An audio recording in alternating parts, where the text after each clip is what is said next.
Narayanam namaskritam naram chaiva narottamam devim sarasatim vyasam tato jayodirayat nishta priyasho bhadresu nityam bhagavata sevaya bhagavati utamashaki bhakti bhavati naistiki nigamal kalpatura galitam phalam shukam mukaramrita dravi samitam pibata bhagatam rasamalayam mahora hora chikabhuvi vakaham Krishna swadama pagate dhammakini sara karunasta drisamasha paranako dunodidham Tomapi adavashuta vishatam vibhu samyapyadena viram viduksaram pragyahidoho marinam sanklesha nirvana musanti nanyatam Anartavashamam shakshad bhakti yogam lokasajana chakra satpara samidam Atmaramashamona grantikar korbanti ita buddhagavane Hey Krishna karuna sindhu dinubandhu jigapate Gopisha Govika Kanta Radhikanta Namostute Jayatam Surato Pangom Amminter Madirgati Matsavasha Paramboja Radhara Madanamohanum Sriman Rasa Rasaram Bhivam Sivata Karsan Venushruna Gurva Gopinata Sri Siram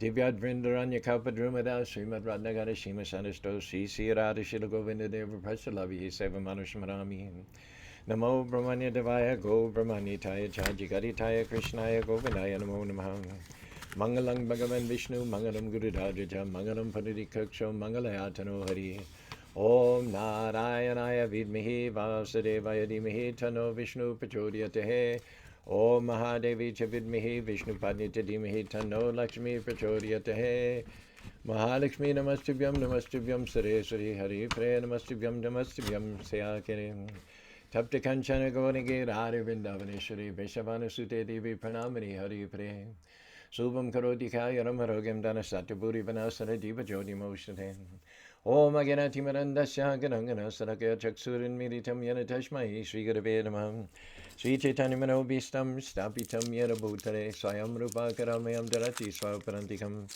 Vandeham Sri Guru Sat Sri Yuta Parakamanam Sri Gurun Vaishnavam Sri Rupam Sagadatam Sahagana Raganatam Vitam Stam Sadevam Sadvaitam Savadutam Parijana Saitam Krishna Chaitanya Devam Sri Radha Krishna Paran Sahagana Lalita Shivishakan Vitam Stam Nama Om Vishnu Paraya Krishna Prasthaya Bhutade Srimati Bhakti Vedanta Swami Tinamane Namaste Saraswati Devi Gauravani Pachani Nirvishesa Sunibadi Paskata Desanari Sri Krishna Chaitanya Prabhu Nityananda Sri Advaita Gadadhar Shiva Sari Gaur Bhaktivinoda Hare Krishna Krishna Krishna Hare Hare Hare Ram Rama Rama Hare Hare. Thanks for joining us, Gene, Brent, Govinda Dave, 4 others on Facebook who are, we don't know who they are. Thanks for joining us. Rob on Zoom. I believe today, Wednesday, February the 23rd, is the day that registration opens up for Sadhusang. And I think I read it was in the evening, more or less around 6 o'clock Utah time. So at that point, we'll get a good idea of how many people will be coming from out of state. We've had several inquiries about day passes. Those are not on offer at the moment, but organizers, Govinda Charan, said as soon as they work out the details, they'll make those available in a couple weeks. Up until now, they've had the Sadhusang retreat in a very remote location, a rented retreat center in North Carolina, out in the boonies, in Boone, North Carolina, actually. So they didn't have to worry about day passes. There's nobody in the area at all. But this is going to be different. We want a lot of local people to be able to take advantage of this gathering of great saintly people. It'll be a wonderful, wonderful opportunity for many devotees to meet so many others on the devotional path. Brent is going to India on Sunday, so that'll be going to India for 2 weeks. I'd like to thank him for getting posters up at Utah Valley University. That was a nice service indeed. Okay, I have to put you on notice. Yesterday afternoon, I was just like coughing incessantly. You get that little tickle in your throat, and then you can't stop yourself from coughing, and it comes back and back. So I probably shouldn't even mention it, because if I don't have it in mind, it won't happen again. But just give you a heads up, if I start coughing, I may not be able to stop. I had a mild version of COVID a month ago. Coughing was not one of the symptoms, but about a week later, I just developed this little cough, maybe 1 or 2 hacks a day. Thought it would go away. So here it is a month later, and it seems to be getting more and more persistent, more and more persnickety. So we'll see what happens.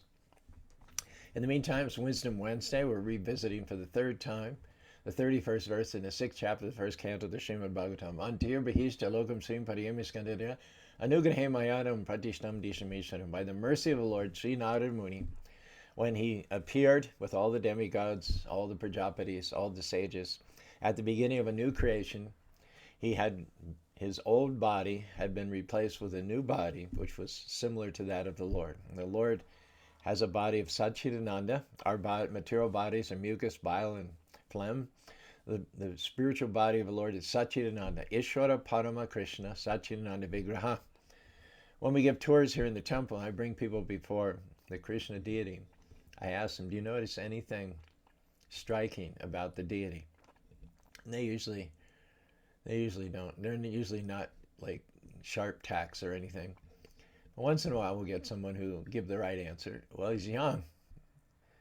And where do you see God portrayed or described as young? Not very often in Judeo-Christian tradition. I think the default picture of God is that which Michelangelo painted on the ceiling of the Sistine Chapel. He's very old. He's lying down. He seems to have expended whatever energy he has. One's not sure whether he could ever get upright again. He's being held in midair by little cherubs, little chubby little angels. And you'll notice some of the angels have, well, I don't know if they're angels, cherubs. Cherubs is the right word.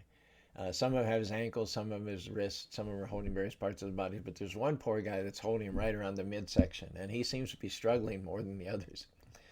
And God's reaching out, and with a finger, he's presumably enlightening or enlivening Adam. So when we think of God in the Western countries, my suspicion is we think of him as some old guy. Why? Well, he's been around forever. He is the oldest.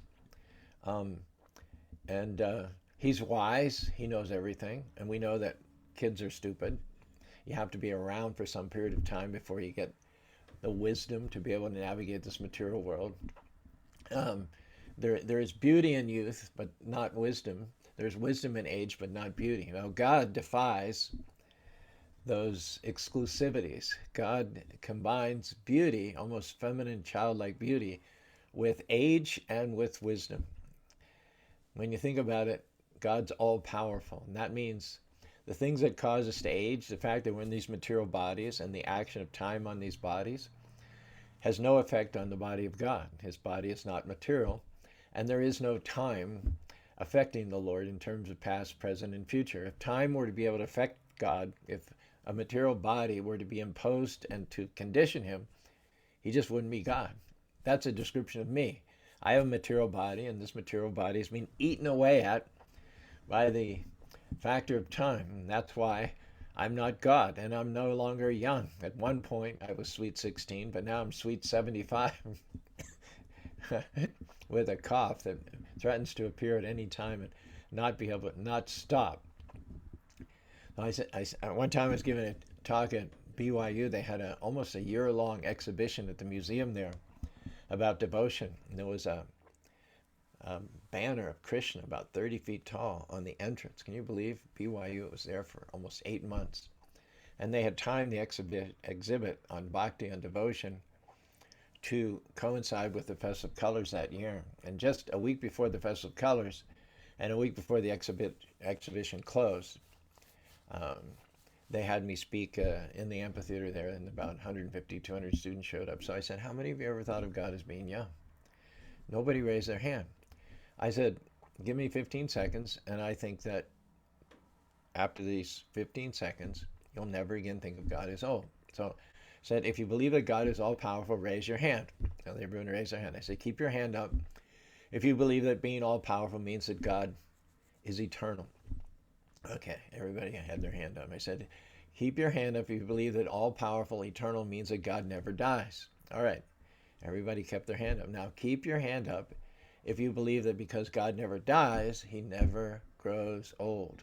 Om Tat Sat QED. And everybody had their hand up. It's just so logical when you think about it. Unfortunately, I don't think we've ever thought about it that seriously. But once we walk through those 3 or 4 steps, I don't think you can think of God as an old guy ever again. So that Supreme Lord who has power over matter, power over spirit, power over the three great gods of creation and maintenance and destruction, Brahma, Vishnu, and Shiva, he imparted to Narada Muni some of the same properties that are incorporated within the Lord's own spiritual body. He created us originally that way, but we got diverted, we got deviated, we fell down into this material world. Kapila Dev explained to his mother, Shvakat Bhamma Vikarat Bham Shantat Bhapita Vritavir Lakshanam Yata Pram Prakriti Para. We're the same nature as God. God is full of knowledge, bliss, and eternity, and we're full of knowledge, bliss, and eternity, just like sun has light and heat, and a particle of sunshine has light and heat. But we're Prakriti, and he's Purusha. He's great. He's all-powerful. There's no limit to his powers. And we're the same quality, but we don't stack up to him quantitatively. We're Prakriti. We're the controlled. We're the subordinate. We're not the controller. We're not the predominator. We're not the Lord, but we're constitutionally the servant. And as the servant, as the tiny particle of energy, we can get overcome by illusion. Just like a tiny drop of rainwater comes originally from the sky, pure and pristine. However, as soon as it touches dirt, then it becomes tainted. It gets all muddy. So we are eternal spiritual beings, but we have fallen, we have contacted by our own volition this material world, and come to accept these material bodies and identify with these material bodies and transmigrate from one material body to another ad infinitum. So when we come to the stage, following the footsteps of Narada Muni, as reawakening, Krishna believes Jiva Bahira Taiva Maya Taridaya Samsara Dukkha. When we reawaken our dormant original Krishna consciousness by chanting the holy names of the Lord, associating with devotees, taking prasadam, then we become eligible to get our original spiritual bodies. Now, to encourage us in that way, to catalyze the process all the way from the highest planet in the spiritual world. There are many planets in the material world higher than this earth planet. The highest is Lord Brahma. There are many universes in the material world. The material world has the coverings of earth, air, fire, and water, ether, intelligence, and mind. Outside of all the material worlds is the spiritual world called Vaikuntha, where Narayan, the four-handed Vishnu, presides over millions and millions of different planets. He's worshipped in opulence, with protocol, with pomp and ceremony. And if you keep going up, up, up, up, and up, you're going to get to a planet which is unsurpassed, unparalleled. It is the Goloka Vrindavan planet of Krishna. And there it says, Divyad Vrindana Nikalpa Drumada Srimat Ratnagadashim Sri Sri Radha Shilago Versalabihi Seva Manishmana. Planet of Krishna does not seem, at first glance, to equal the opulence of the Vaikuntha planets, where the Lord is worshipped with pomp and ceremony. It seems like this highest planet of both the material and spiritual worlds is just a simple village with scraggly trees and cows and people not particularly regally dressed, nicely dressed, of course, as village people would dress, but not dressed as you dress in the city, not dressed as you dress in the palace. So one would wonder, why is this the highest planet? Because here's where God's at home. God at home is Krishna.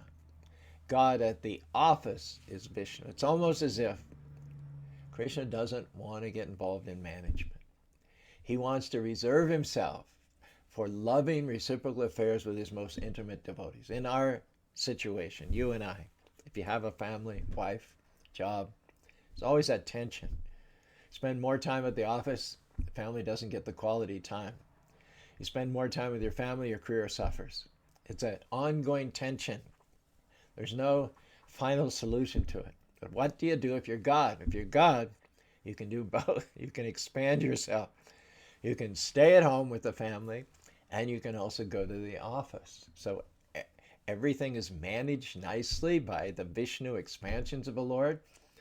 You know, when you think of God as being a manager, a controller, then you could say that Vishnu is God and Krishna is not God.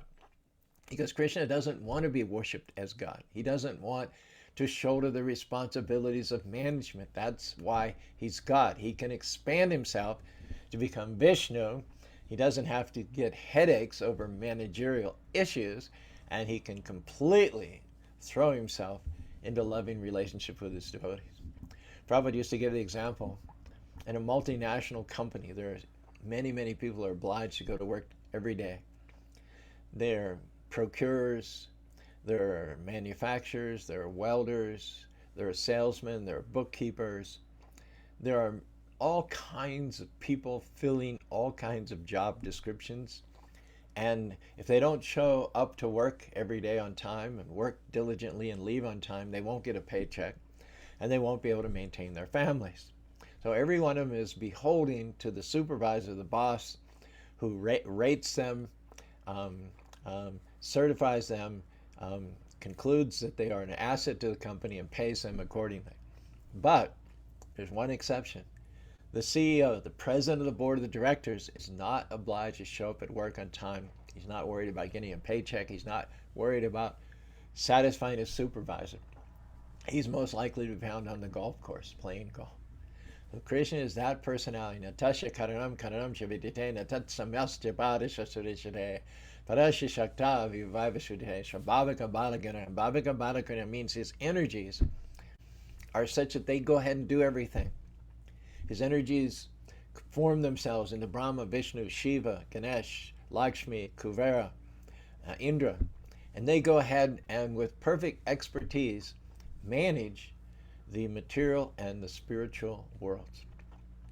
So when Krishna comes down to encourage us to return back to home, back to Godhead, that form is not only this topmost benediction that we can get, conditioned souls mucking about in this material world, but it is totally thrilling, it is totally unique to even the demigods like Vishnu, Shiva, and Brahma.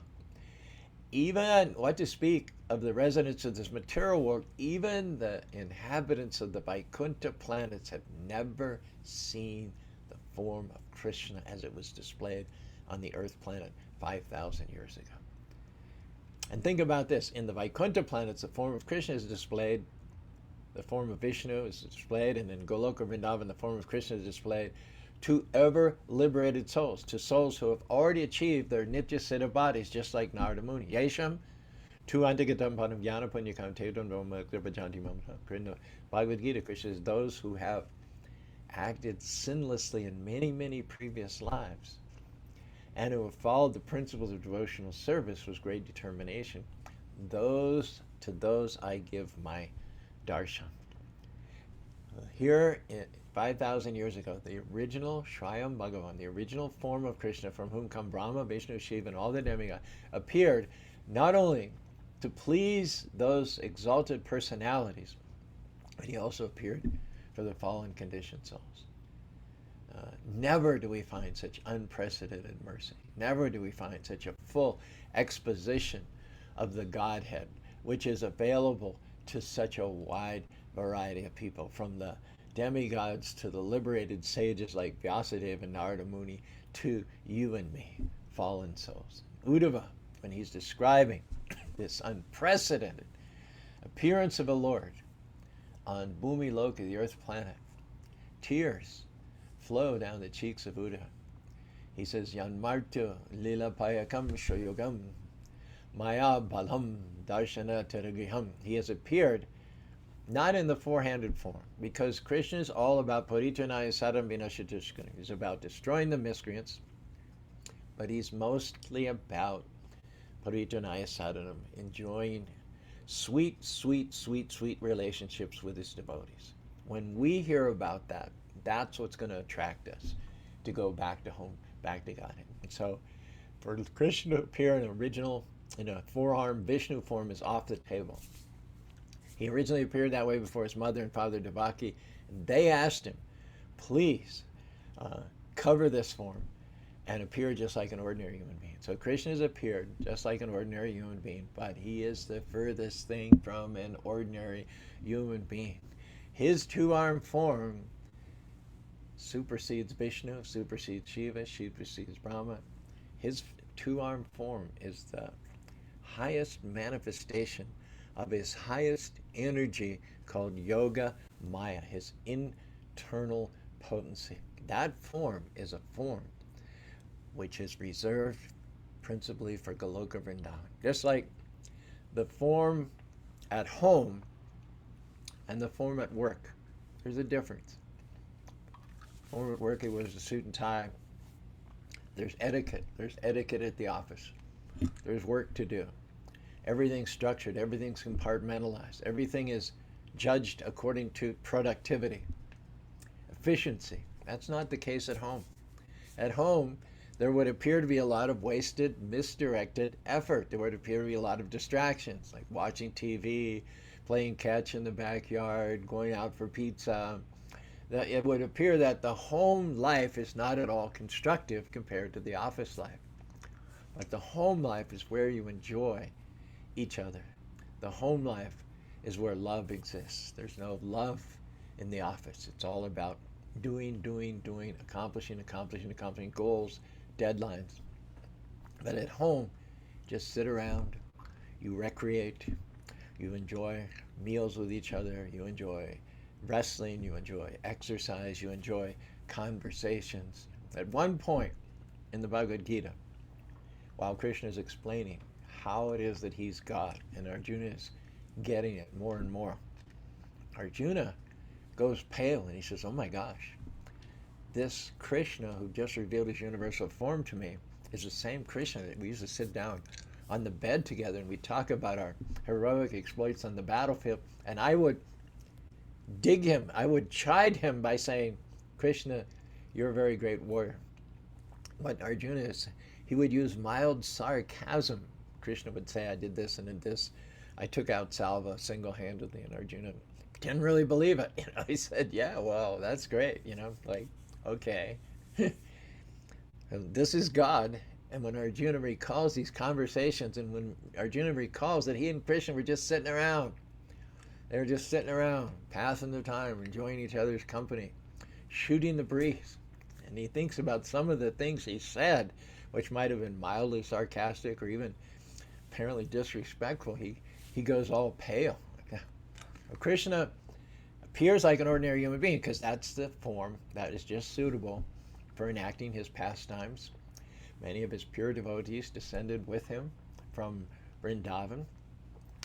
But don't be fooled. Avajanadimad munha manusim tanum asrita. Those who think that this two-armed form of Krishna is an expansion of Vishnu, or is a great historical personality, or is an ordinary man, they are called mudhas. Very strong language is used by Lord Krishna himself to describe those who think that he've assumed this form and this body.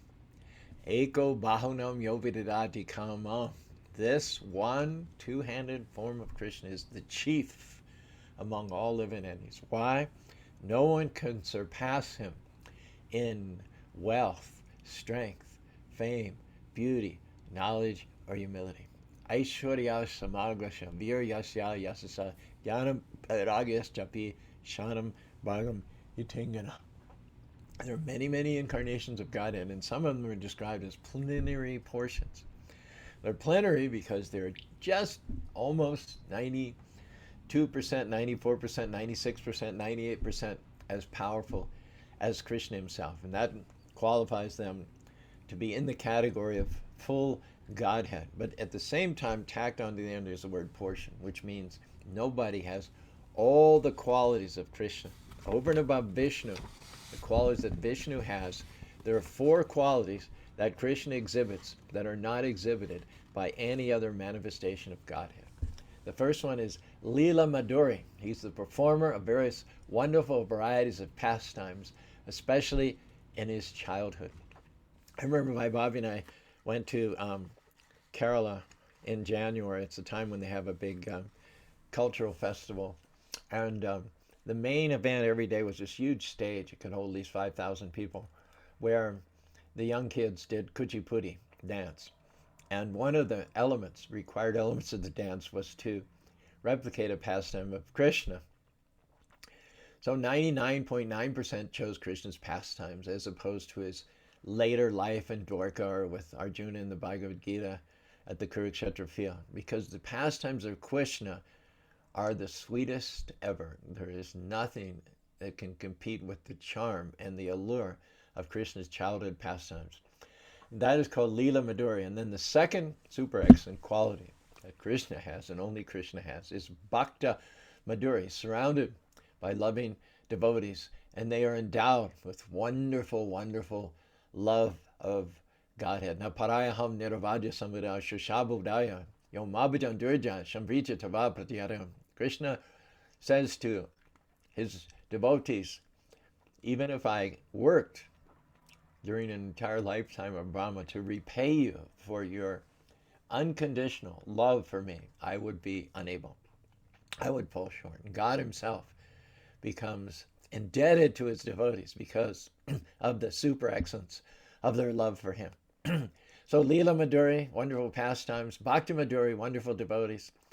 Third is Vena Madhuri. Krishna plays his flute, and by the notes flowing from his flute, he charms living entities all over the universe. When hearing the sound of Krishna's flute, the birds forget how to fly, fall on the ground.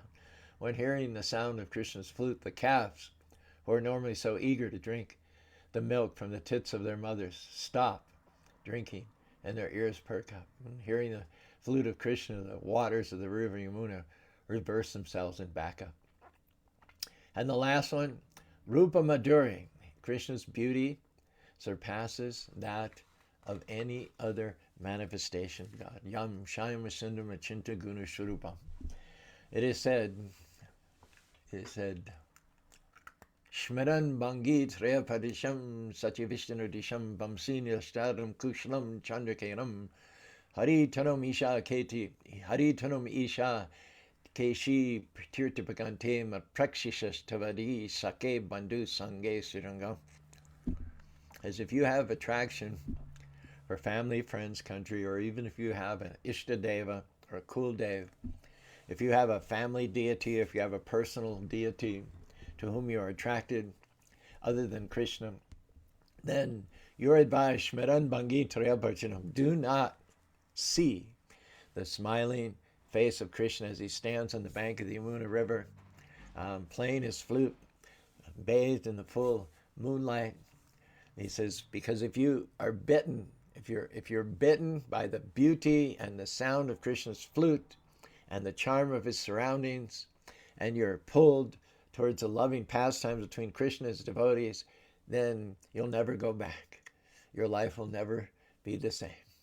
So if you want to preserve the status quo, then by all means, do not get deeper into the lore of Krishna. Janma karma medivyam evam yoveti tyakpadeyam panar neti mamiti sarjana. Just by understanding, in truth, not superficially, not from a yogi, not from an academicist, not from a speculator, not from a renunciate, what to speak of worldly people. But if you get the knowledge about Krishna through the bona fide chain of disciplic succession, which includes Narada Muni, then you will, as a result of understanding Krishna in truth, the transcendental nature of his appearance and activities, you will, upon leaving this present body, never again get another material body. You will become like Narada Muni. Prabhupada says, why not? Why can we not get the same result as Narada Muni? Why we cannot get a body like Krishna's to travel unrestrictedly without the three worlds? What qualification did Narada Muni have that we don't have? He was orphan, he had no mother, he had no father, he was at risk, he wandered alone, he was homeless, he had nothing going for him, and yet look at where he is now. So what is it that he had that we can emulate, that we can take a page from his book and get excited about getting the very same result? It says, Namami Antasha Hatrapaparan Goyani Bردani Kujan. He chanted with full faith and devotion. Wherever he went, he chanted the holy names of the Lord. Hare Krishna, Krishna Krishna, Hare Hare. Hare Rama, Ram Rama, Hare Hare. We're not chanting the names of Narayan. We're not chanting the names of Vishnu. We're chanting the name of Krishna. Krishna and his name are non-different. Krishna comes to one who offenselessly chants his names in his original form. Aishwarya Samagrasha Viryasha Ganamberak Sanambhagam.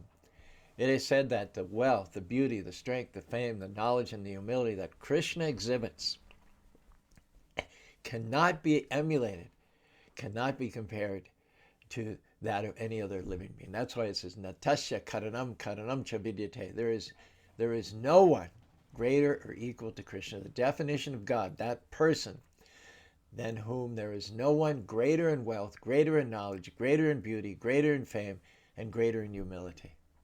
And those opulences were never displayed to the degree that they were displayed 5,000 years ago on the earth planet. He seemed to be a human being, but this is Naham Prakasha Sarvasha, only to those who have no devotion, only to those who don't chant the names of the Lord, to those who do not have the proper spiritual guidance of a devotee, did he appear as an ordinary living being.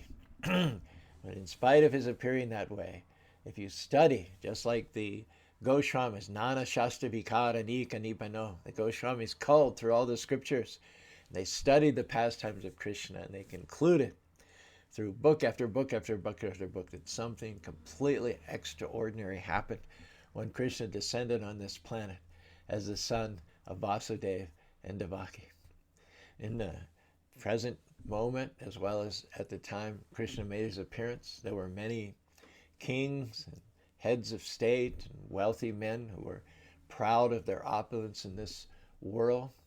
But when Krishna appeared 5,000 years ago, he excelled all contemporaries in opulence. His spiritual body, which is manifested on earth, was transcendentalism par excellence, in the sense that his pastimes in this mortal world on this planet excelled his pastimes, his wealth, his beauty, even as exhibited in the Vaikuntha planets. And don't forget the point we made earlier, that in the spiritual world, Krishna reveals himself only to those who have already perfected themselves in devotion, only to those who already have their Nitya Siddha, Nitya Mukta spiritual bodies. But when Krishna came 5,000 years ago, he was merciful even to the fallen souls, even to the Nitya Bada souls. He manifested his pastime. So he himself was pure spiritual energy, but as such, he made himself visible to those who have not yet awakened their spiritual vision. And here we go now. And thus, the excellence of his pastimes, like the Rasa Lila in Vrindavan, was wonderful even for Narayan himself. And accordingly, there's a chapter in the Krishna book where Narayan steals the sons of a Brahmin from within Dwarka city, takes them to his planet, just so that Krishna or Arjuna will come to him looking for those boys. Vishnu goes to a lot of trouble to kidnap these boys and whisk them away to his own planet within this material world so that he can get the darshan of Krishna. That vision of Krishna is special. The vision of Krishna is wonderful, obviously not only for conditioned souls and primitive workers, not only for demigods like Brahma and Indra and Vayu, Varuna and Kuvera, but that form and the pastimes of Krishna are wonderful even for his other incarnations like Rama, Nrsimha, Varaha. He was adored even by the Lord of Vaikuntha, who is in fact non-different from Krishna. The Lord of Vaikuntha is the office Krishna, and Krishna is the home Krishna. So the office Krishna, he wanted to get some of that home stuff. He wanted to get some of that quality of life that's available from associating with Krishna. Now Rama is even more famous than Krishna throughout the world. Rama personifies the fame. Said that the story of Rama will live as long as there are oceans and mountains.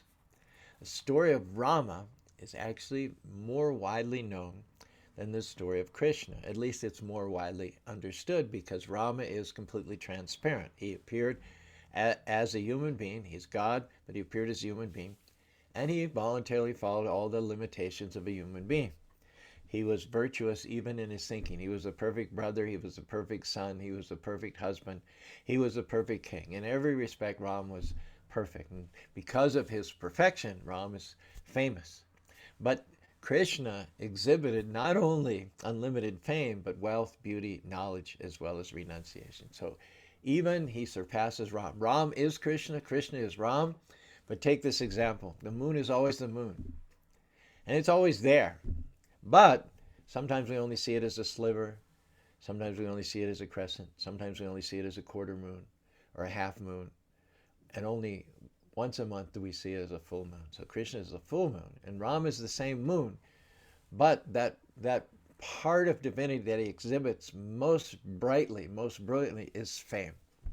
More so than wealth, knowledge, and the other qualities. So Krishna is the full moon. He exhibits all the qualities without holding anything back. So this prayer is made then in the first canto, 6th chapter. This is just a few verses apart from the one we're studying. Again, Narada Muni is the speaker. He says, Pragayata Shravirani Tirtha Pada Priyashava. Wherever Krishna was, or wherever Krishna is, that is a place of pilgrimage. It is Krishna having walked, having trod the earth. Krishna having bathed in the waters of the Yamuna and the Ganges. It is Krishna having walked back and forth between Mathura and Dwarka that make places of pilgrimage. The places themselves have no particular intrinsic value, but being graced by the lotus footprints of Krishna, places of pilgrimage have been established all over the surface of the earth. Ahuta Eva Me Sugrum Darshanam Yata Cheshani. It says the Supreme Lord Sri Krishna, whose glories and activities are pleasing to hear, at once appears in the seat of my heart as if called for as soon as I begin to chant his holy activities. So Narada Muni says he has only to call. He has only to chant Hare Krishna, Krishna Krishna, Hare Hare. Hare Rama, Rama Rama, Hare Hare. And the Lord appears just like a puppy dog being called. Nama Chintamani Krishna Chaitanya Rashavina Purna Shuddha Nibina Bam Nami Namina. The Lord does not withhold himself from those who call out his name in great feeling and devotion. And thus, remembering and chanting the names of the Lord is always visible to the transcendental eyes of the pure devotee by reflecting himself on the mirror of their heart, as it were by spiritual television. It is said, Premanjana Churita Bhakti Velochana Santa Sadaiva Vidaya Shivilo Yam Shaima Sundam Rachintagana Shurupam Govindamari Purusham Tamahang Bajami Santa Sadaiva Shu. Says, who can see God? Not those with ordinary eyes, but those who have eyes anointed with the salve of love. If you have trouble seeing, you have cataracts and everything's fuzzy and blurry, there are salves that you can anoint your eyes with that'll cause the blurriness to go away, and you can see everything clearly. So what is that salve on the eyes by which we can see God? It is love. And then it says, Santa Sadaiva Hridayashu. Once you see him, once Krishna agrees to manifest himself before your spiritualized eyes, then you can see him always and everywhere. It's like a tap. It may be hard to turn on the tap. It may be stuck. But once you get the tap on, it just flows and flows and flows and flows and flows. Now, Krishna makes himself available to his pure devotees. Not that Krishna needs anything. Krishna doesn't come like a beggar, wanting our service, wanting our glorification, wanting us to offer him prasad, wanting us to build temples for him. He is, by his nature, completely humble, non-envious, and fully satisfied in himself. Prahlad Maharaj says in the 7th canto of the Srimad Bhagavatam, Naivatmana praborayam nijalabha pranam manam jana devidasho karunami yajajjano bhagavate vidatya chadmane padimakshyamakashri. The Lord is Atmaram. He doesn't need anything. You can't add to him. You can't subtract from him. But when something is offered to him, like Narada Muni offered his words, he offered his food, he offered his body, he offered his mind. When something is offered to the Lord, the offering is not for the benefit of the Lord. The offering is for the benefit of the devotee, because the Lord doesn't need service from anyone. The example is given in this, Pati Mukasya Yata Mukasri. When you decorate the face nicely with earrings and nose ring and kajal, gopi datano, the reflection in the mirror is also decorated.